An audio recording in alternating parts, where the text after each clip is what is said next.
Beste Orania ondersteuners, Orania se volgende groot projek is hier.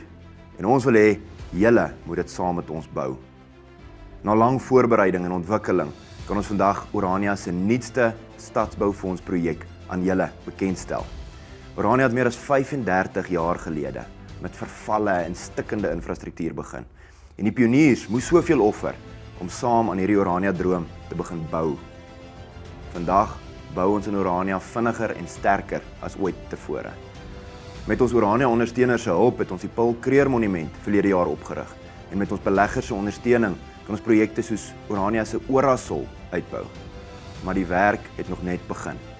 Die nuutste projek lyk eenvoudig, totdat jy besef hoe belangrik die impak daarvan kan wees. En infrastruktuur moet steen vir steen opgebou word. Orania Stadsboufonds se 2026 projek. Orania gaan 'n nuwe pad bou.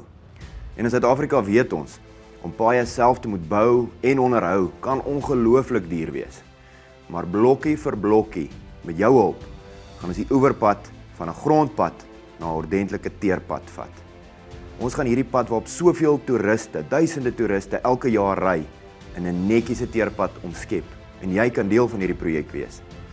Die Orania Dorpsraad se padbouspan staan reeds gereed. Die span by die Orania Stadsboufonds staan reeds gereed. En nou vra ons jou, is jy gereed?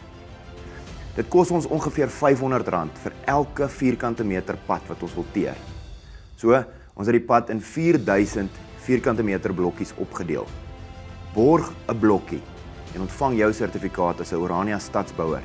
Jy, jou vriende, jou familie kan almal help om die volgende hoofstuk van die Orania verhaal te skryf. Jou naam, jou unieke blokkie, jou Orania bydra.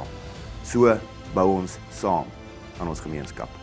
Klik op die skakel hieronder vir meer inligting.